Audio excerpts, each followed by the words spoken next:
Welcome back to the Frith Chronicles podcast. I'm your host, Eric. And today we're going over chapters 21 through 26 of Mimic Arcanist. Before we get into today's chapters, I'd like to remind you to thank everybody for listening, along with asking you to like, share, subscribe. That way everybody knows about it and can spread the word, along with wanting to make sure that we mention that the Frith Chronicles Wiki link is in the description down below, along with the link to the Capital Station Discord server. That way you can go over there and join in on the conversation then. With that, we'll get into today's episode. Chapter 21 is running. So we start off in the classroom taking a test. Gray kind of fell asleep, got distracted during the studying period, so Twain does offer to cheat for him. Gray doesn't really want him to. He gets through the first question pretty easily, but question number 2 is a toughie. It's actually a Frith Chronicles throwback, which I thought was pretty fun to work in there. It took me a minute when I read it to wait a minute. Oh, yes. Why does this sound familiar? And he's like, why would they have someone with the basilisk? And I was like, oh, that's why. Twain does end up kind of scouring the room and coming back with how many people guessed for each answer. I do think it's funny that he's like, oh, I'm going to go check everyone's answers and not just, I'm going to go see what Nasbit put down. I feel like that'd be the more efficient route to take. Yeah, there's one kid knows this stuff. So just straight to the source. They do almost get caught, though, unfortunately, so he's forced to kind of make his way through it without the help of any cheating. Their next class is combat arts, and as they're there, Knovak is complaining that he also wasn't invited to Ashlynn's cotillion. He wants Gray to help him get an invite. Gray wasn't invited, so I don't know how Gray's supposed to help him with this. It's not like he can just pull an extra invite out of his pocket. For the combat arts class, they're really more just doing conditioning at this point, so they're going to go out and run the track. Ashlynn does challenge him to a race, so we're about to see kind of the newest challenge take place. So in chapter 22, 10 laps, Gray feels like the challenge that running these 10 laps is going to be way too much in favor of Ashlynn due to her upbringing, and it's kind of an interesting thought on his part, because I definitely would not have thought about that. Also, you raced a unicorn. Yeah, I exactly. get you cheated, but you raced a unicorn. He had the galls enough to do that, so he should be able to at least be able to take her challenge. Ashlynn gets hella upset about this and being turned down for the race, so she just kind of takes off. Nasbit is just in the back not wanting to do this and has zero desire. They start running, and Soren, Gray, and Ninny are together. They're running together, and everything seems to be going just fine for the first lap, but the second lap we start realizing that Ninny is still clothed in all of the things that she has, and it's starting to kind of affect her. As we're nearing lapping Nasbit, we find out that he was actually very embarrassed by Ashlynn's father to have to run a lap around their compound, which was like a mile and a half. And naturally, Nasbit completely loses. But the worst part is, Ashlynn was embarrassed that she had lost to her brother, who is currently an Arcanist, where she was not an Arcanist yet. And he's older, isn't he? Yes. I guess there's a lot of pride riding on this. Knovak found out that he honestly can be... Knovak found out that he can be brought to the cotillion as a guest, and while Gray and Knovak are running together, Gray kind of gives him this look of, how are you? And Novak's like, oh yeah, actually, being in a unicorn arcanist is kind of cool because I can regain my stamina 3 times faster. Now, we're really glad that Zaxxas did not have some kind of unicorn stamina trinket when he was training like he was with his Phoenix healing, because dang well, he'd have gone for forever. Not enough snack pouches there. No. I don't think there ever could be enough. Gray uses this to his advantage and has Twain turn into a unicorn himself, and he kind of takes all of Knovak's thunder. And I kind of very slightly feel bad for Knovak in this, very slightly. That Gray. I'm gonna turn my Eldrin into a unicorn Arcanist too, and we'll just keep up together. I find this very fair because Knovak is limited to just being a unicorn, whereas Gray is limited to his imagination. You gotta take advantage of what you have. So, that's Twain can't hold that form for very long. So, he is more limited than Knovak. But I agree. A little bit of sympathy for Knovak, but not much. Right, itty bitty bit. It does bring us to chapter 23, Father Arcanist Warlord. Ashlynn says that she wanted to race to offer a prize.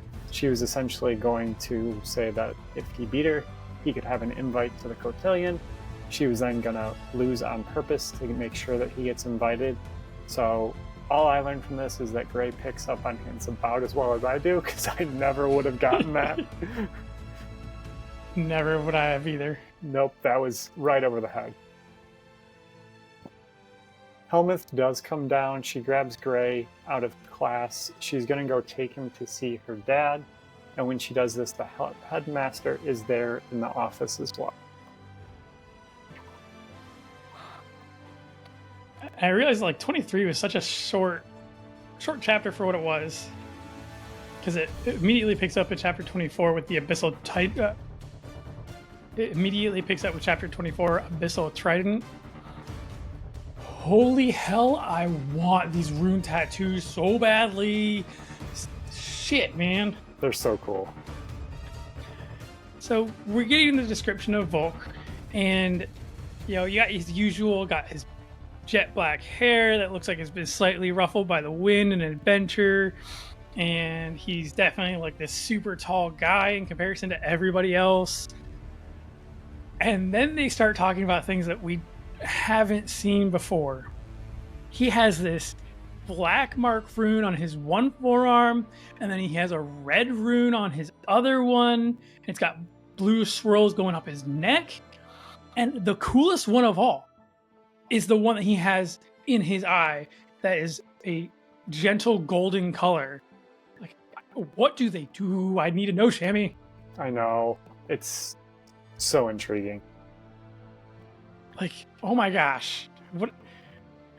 Even if you don't want to give me what the eye rune does, I want to know what the black one does for him being a Nightmare Arcanist already. So much. We do find out that Volk is an extremely humble person, that he does not want an honorific title. He doesn't want to be called Warlord of Magic or anything else. He's just whoa, my name's Volk. Very down to earth guy. We also notice that Damios's trident is still in the headmaster's office as well. And we see that the fragments are there, and we could have swore there was more than what.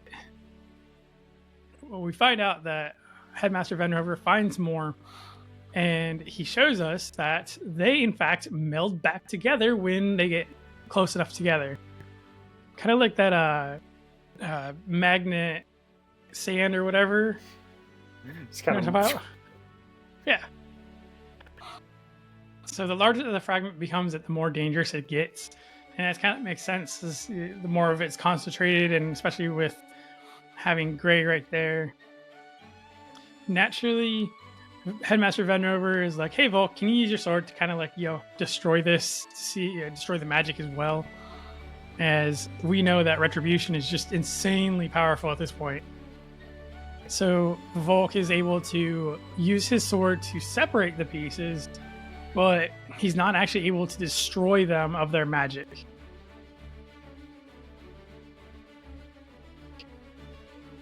This brings us to chapter 25, the Magic Fundamentals Professor.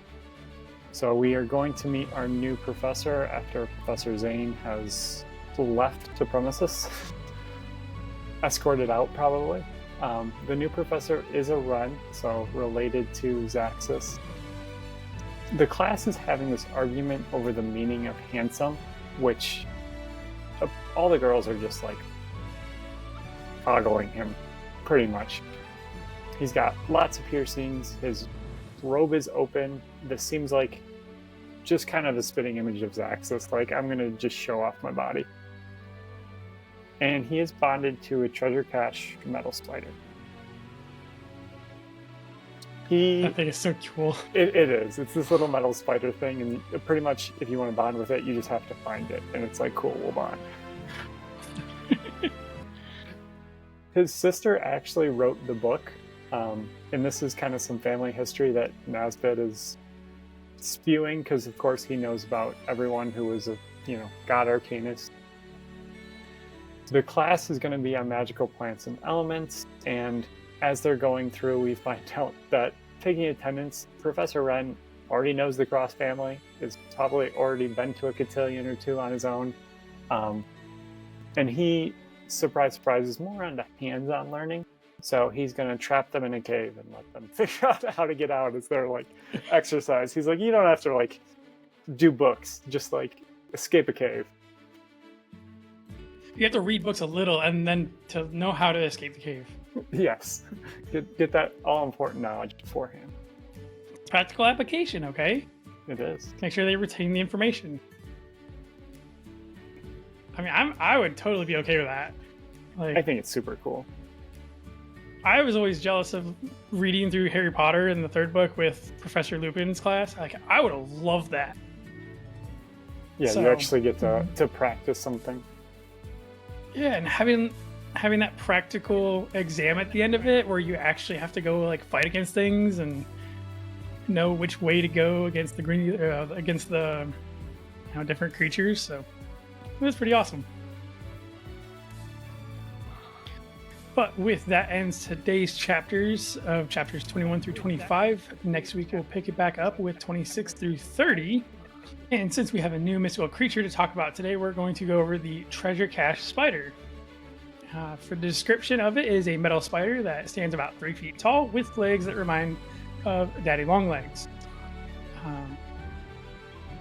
This is a steel creature that has spindly legs that are at least 8 feet long, but they're bent in such a way that it looks really compact and everything. The tips of the legs were points like needles, and they threaten to chip the stone floors with each of its steps. The body has appeared to be wrapped in metal and wrapped around ore with broad gemstones and other minerals going through it, like jade, diamond, sapphire, glitter of precious stones as well. The trial of worth for it is essentially you have to go and find it.